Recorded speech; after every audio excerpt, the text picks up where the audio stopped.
ओम मनुस्मृति अथ मनुस्मृति भाषानुवाद।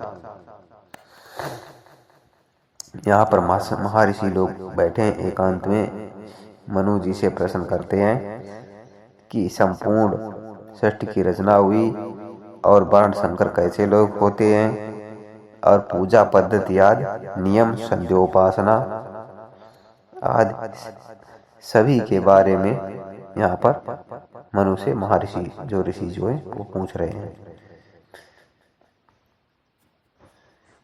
ठीक है, तो यहाँ पर मनु जी कहते हैं, जब इन महात्माओं ने महामनु से इस प्रकार प्रश्न किया तब महामनु ने इन सब महर्षियों का सत्कार करके कहा, आप लोग श्रवण कीजिए। यह विश्व प्रलय काल के समय में अंधकार युक्त और लक्षणों से रहित संकेत के अयोग्य तथा तर्क द्वारा और रूप के जानने के अयोग्य से और से निद्रा किसी अवस्था में रहता है। जैसे यानी कि आदमी जैसे सोता है कोई व्यक्ति तो उसे किसी चीज की का भान नहीं रहता, शून्य हो जाता है। उसी प्रकार यह संपूर्ण सृष्टि जो शून्य की अवस्था में पड़ी रहती है। श्लोक नंबर 1। जरायुज अंड जनाचा तथा संस्वेद जो विदाम ऊतग्राम्य सर्वस्य प्रभाम प्रलयं तथा आचारं चैव सर्वेषां कार्यकार्यार निर्विणाम यथा कालं कामं यथा योगं वश्चो महेश्वराय शेषता। जरायुज अंडज स्वेदज उद्भिज सब प्राणी मात्र उत्पत्ति और प्रलय और इसके आचार और कार्य का निर्णय काल चक्र की इच्छा से और योग के अनुसार समस्त कहिए। 3 पुस्तकों में पाठ देखा जाता है। यदि ये श्लोक प्राचीन माने जाएं तो यह सारांश सर्वथा नहीं रहता कि मुनियों ने धर्म पूछा था, मनु जी सृष्टि का वर्णन क्यों करने लगे। हमारे विचार में तो जैसे बहुत श्लोक मनु में नए मिलाए गए वैसे ही ऐसे श्लोक मनु से जाते रहे, किन्हीं पुस्तकों में रह गए। यहाँ पर जो लेखक संपादक है वो कह रहा है मनुस्मृति में बहुत बड़ी मात्रा में मिलावट की गई है। कई श्लोकों को उठा दिया गया है और नए श्लोकों को डाल दिया गया है। तथा स्वयं भूर भगवाना अव्यक्तो व्यंजयन्निदं महाभूतादिवृत्तौजा प्रादुरासीतमोददा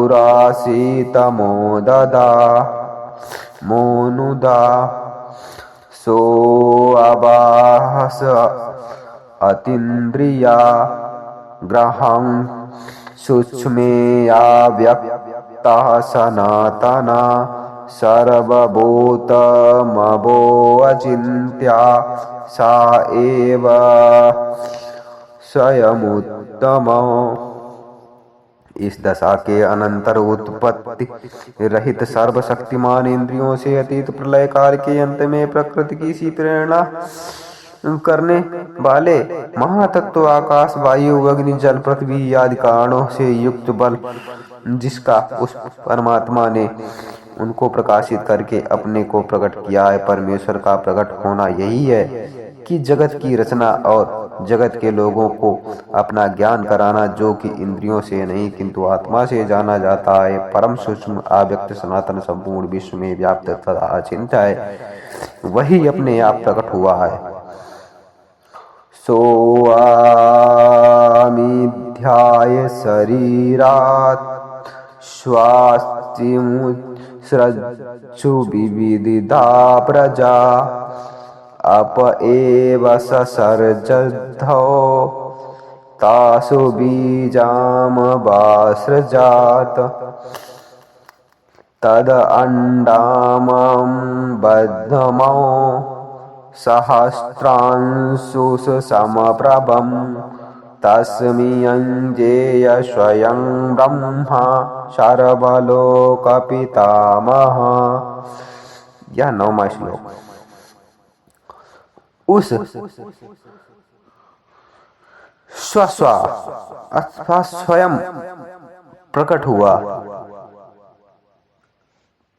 मालिक और मालिकिन के लिहाज से अर्थात संपूर्ण सृष्टि का रचनाकार के लिहाज से अपने शरीर में नाना प्रकार की प्रजा उत्पन्न करने की इच्छा करने वाले बयान करके प्रथम अतृप्त ही उत्पन्न किया और उसमें बीजों को आरोपित किया। यहाँ शरीर शब्द से उपादान कांड का ग्रहण है।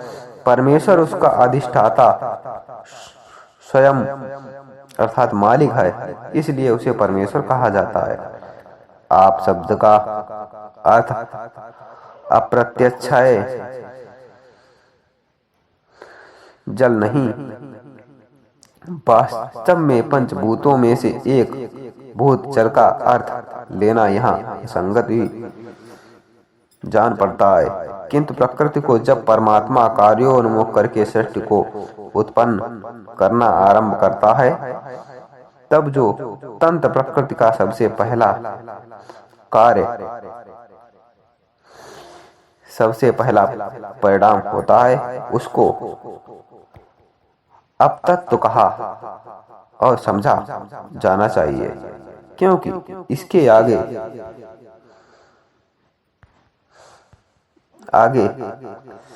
कहकर महातत्व संज्ञा दी है। यदि हम आपका अर्थात जल मान लें तो यह किसी शास्त्र का दर्शन से अनुमोदित नहीं हो सकता। एक तरह आरण्य कांड के पृष्ठ 112 में आचार्य जी कहते हैं,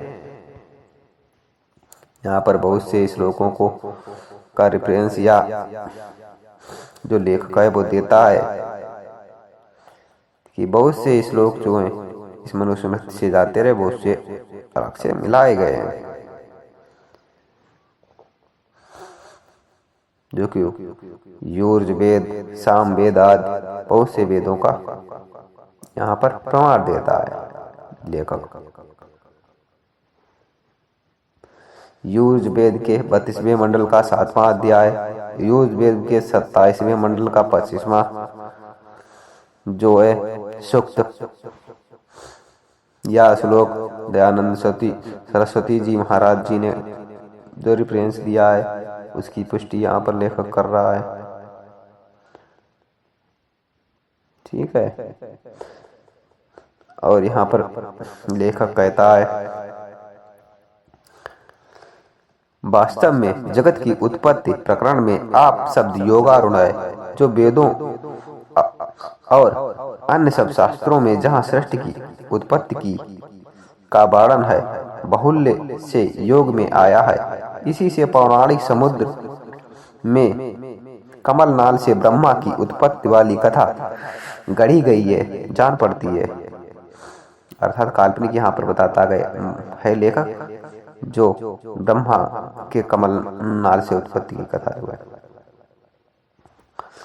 और कहता है, इसी से ईसाइयों की उत्पत्ति प्रकरण के वाक्य की ईश्वर का आत्मा जल पर डोलता था इत्यादि बड़े गढ़े गए हैं, अनुमान होता है। यह बीज चमकीला सूर्य के समान अंडाकार बना था। यहाँ पर ये लेखक कह रहा है, जो बीज है, जो प्रथम सृष्टि की रचना है इस सृष्टि में, प्रथम एक गोला था, एक सूर्य की तरह चमकीला और ततकता हुआ। विज्ञान भी यही कहता है। उसके दो टुकड़े हो गए। उसी प्रकार से यहाँ पर कहा गया है, अंडाकार बना था, उसमें परमात्मा ब्रह्मा शवलोक का पितामह आप प्रकट हुआ। अर्थात प्रथम उपादान कांड का एक चमकीला गोला सा बनाया। फिर आगे कहा है, अपो नरा इति प्रोक्ता आपो वै नरशो नभा ता यदश्ययानं पूर्वतेन नारायणा स्मृता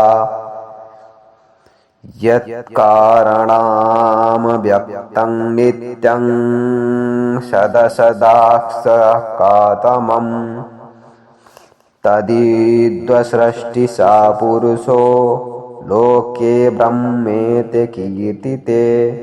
अर्थात आप नरा कहते हैं क्योंकि नर परमात्मा से आप उत्पन्न हुआ है। वह नारा प्रथम स्थान है,